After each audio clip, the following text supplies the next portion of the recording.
असलामुअलैकुम सारे दा क्या हाल है जी जनाब। ठीक ठाक हो सो, उम्मीद है सारे खैरियत ना हो सो। ते जनाब मोटरसाइकिल होया पिया डाढा गंदा, कोई महीना होया धोआया असें, पिच्छे बारिश होइयां उन्होंने भी शोधा जिसले तड़ींदा रहा ते मिट्टी लप लप मिट्टी चढ़ी पई उस ते आज उस मैंने धोवाउन ते धोवाने तो पहले भी ओह्दा होलिया चेक करो ते बाद जिसले दबा के आनसां तो बाद भी होलिया तक सियां तो सां वेख हुण केह् जेहा महसूस होंदा पिया ते बाद केह् जेहा महसूस होंदा। चलो निकलदे पहले बल्कि तुसां हालत तक कहने मोटरसाइकिल दी केह् जेही ते बात निकलदे आं।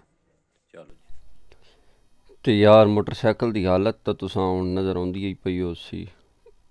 मिट्टी नाल उक्का कच्छा पिया। मसला ये वे यार भाई ड्यूटी ते वञींदा सवेरे 5:30 बजे ते तकरीबन को वापसी होंदी 3:30 4 बजे। उस तो बाद निकलने दा एडा जेड़ा दिल भी नहीं करेंदा ते मजीद टाइम भी एडा कोई नहीं होंदा बाद ही बंदा जेड़ा धोआ सके मोटरसाइकिल। अगे तो मैं धोंदा उस आप ते हुण बिजली जनाब बहु महंगी हो गई ते मोटर बंदा चला आखदा नहीं। इस तो जेड़ा आज मैं सोचा बस सर्विस स्टेशन वालों को धोआ गई ना जाके हालत चेक करो तुसी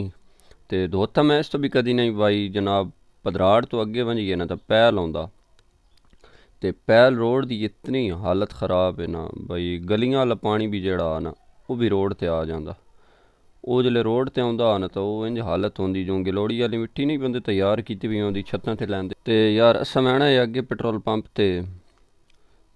दे नाल है एक सर्विस स्टेशन, उत्थे वैना है। मैं आखो उत्थों मोटरसाइकिल जेड़ा अपना वहीं तो वैने, लेकिन उन्हां दी जी मोटर ख़राब होई पई है ते अजकल जेड़ी गंदम है ये भी काश्त होंदी पई वे ते एह्दा भी मौसम है ते उस आखा हुण जिसले सीजन लग रहा सी तो मोटर उस तो बाद ही ठीक कर सही जी।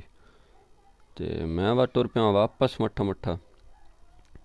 ते पधराड़ दे विच ही जेड़ा एक सर्विस स्टेशन है, मैं आखा हुण वापस उसे तो ही दवाने ते एक सर्विस स्टेशन है भी है, लेकिन यार इस ते कार खड़ी है तो परे एक मोटरसाइकिल है इंतज़ार पे करेंदा है धुलाई वास्ते। मैं आखा ये तो कमला मेरा इस तो इसां छोड़ दिता जी ते अगेरे टुर पिया ते हुण मैं पैल दो वापस पे आना पधराड़ क्योंकि मैं अगे सर्विस स्टेशन ते गया वो मोटर ख़राब है। इस तो वापस आ गया तो ए आ गया जी साढ़े सर्विस स्टेशन ते ए जी धुलाई होंदी पई मोटरसाइकिल दी ते उहदे अगे मोटरसाइकिल खला है उसां पानी मरेंदा पे असां भी पिछे ला दिता जी। पहले पानी मार छुड़े सी ना मोटरसाइकिल साढ़े आंदी ते पानी शानी लग रहा तो बात मुकम्मल जेड़ा उत्ते सरफ वगैरह जेड़ी लाउनी हुई उसूल ऐसी तो बाद सैटिंग करे सी सारी ते चेक करो जी साढ़े मोटरसाइकिल भी पानी जेड़ा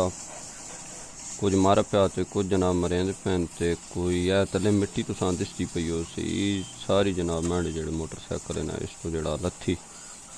ते भाइया पिया दे कुछ 6 महीने हो गए नहीं दवाया में। मैं आखा नहीं जी पैल दी हालत तां पता ये पहलो लगदा मोटरसाइकिल ते इस तो दी हालत हुई पई वे ते मजीद अगे वेखदे बंजो जनाब मोटरसाइकिल औखा शीशा कर दे सी अच्छा वेखो ना मां ताना मारना है मैं ना पैदा मैं उन कितने दवाना है कंटेंट कौन है मैं जेड़ा चैनल वास्ते जेड़ा सुनो जी गाबी सुनो नाल ना ते सबसक्राइबर पुछना मैं कमेंट दिते 10 ते ओए हाय हाय यार व्यू चेक करो इत्थे रेनबो जी बनदी पई वे रंगां वाली जिसां भीख छदींदा बारिश तो बाद नहीं बनदी इत्थे बनी यार क्या जबरदस्त व्यू आया। ते मजीद इत्थे हुण करना स्किप ते अगू जिसले सरफ मरेंदा तो वापस तो कहने सरफों वाले टाइम से चलो जी गुसल हो गया साढ़े मोटरसाइकिल का ते हुण भाई होरी जनाब जेड़ा सरफ सबून जड़ी को है वो ला के ते मोटरसाइकिल जेड़ा रहन नवा ते यार नाल बड़ी गप पई चलदी पई नाल मजीद होर तुसां सुनाई भी आ, लेकिन जेड़ा गुफ्तगू थोड़ी होरी पासे टुर पई है इस तो साना सना दे विच है भाई होरां दी थोड़ी जी तुसां वाइस जेड़ा सुना भी देसां कोई नहीं खैर ते ऐ जी साढ़े नुमान भाई साढ़े होंदे न बड़ा शुगर मेरा लाया ने हत्थ ला दिता ने यार इत्थे ये एक पधराड़ च वाहे दे जेड़ा सही ओरिजिनल जैसा जिगरी यार आते हैं ये मेरा जिगरी यार है जनाब ते भाई होरी हुण बाहरों हो के आए तकरीबन मस्कत दुबई 3-4 साल ला के आए। ते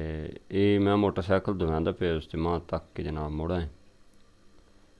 ते इत्थे बह के गप लाई ने थोड़ी जी मैं ना याद क्यों मैंने डराया जब कहने थोड़ा जिहा रोन शुरू कर देता मसी चुप की ते ये हुण इत्थे टिप्स एंड तकनीक्स पे देंदे बाकी तुसां सुने ने ये सर्विस स्टेशन वाले दवा ही लगाते हैं, मुझे तो पता है ना, हमारे घर के हैं। इसलिए पूरी एहतियात से आपको खुद सामने बैठ के मोबाइल की जान छोड़ के ये मोबाइल वाला कीड़ा घर रख के आएगा। जी अब तुझे बच्चा चलो जी जनाब फाइनल टच जड़ा वो शुरू हो गया साढ़े मोटरसाइकिल का। धवाई शवाई हो गई, टायरां बुरश शुरश जड़ा लग गए है, सरफ वगैरह लग गई, बुरश लग गए टायरां ते हुण जेड़ा इहदी होंदी पई सफाई, इहदी साड़ी गपशप चलदी पई है नाले नाल ही। ते है जी जनाब होरी आ गए ते नाल सुभान जी बेटा जेड़ा मैंडा इस जनाब जिद कर दित्ती मोटरसाइकिल ते चढ़ के बह रहा वा मैं तो ही आना आना बाकी को आवे ना आवे सां नाल में गिना आ इस हुण इत्थे तंग कीता वे अब घर वञा मैं हुण आखा मोटरसाइकिल तो बच्चा दवाउणा ही है तां ही घर बहना से बहरहाल औखा सौखा जेड़ा नाल भाई ही रखा उस सामी ते फाइनल टच हुण मरींदा पिया ते बात तुसां ते कहने आ वेख के जी दी हालत हम निकल इसको डीजल लगा रहे हैं ताकि इसकी चमक बढ़ जाए, क्योंकि ये 6 महीने बाद बेचारा को धुलवाने लाया है। तकी गड्डी नाल आई आई तो सैलेंसर ही 5000 वाला है। रोक वनी रोक वनी अच्छा मैं खलारन दे थोड़ा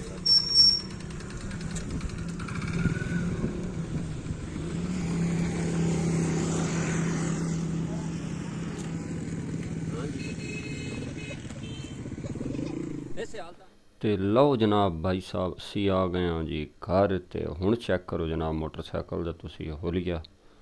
तैमूर भाई सर्विस की बहुत ही ज़बरदस्त सर्विस की ते तुसी भी कि जेड़ा नज़दीक दे आओ या कराना चाहते हो सर्विस तो बहुत ज़बरदस्त सर्विस करेंगे। एक दाना भी मिट्टी का उन्हें कहीं नहीं छोड़ा तो जनाब किदा उन्हें 200 रुपया लेकिन सर्विस की एक बार दसा उन्हें सर्विस कि करी दी मोटरसाइकिल की डीजल शीजल उन्हें मार छोड़े जोड़े लोहे दे से मजीद जोड़े प्लास्टिक दे उन्हें वत में आप खरा के लस्टर शस्टर मार छोड़ा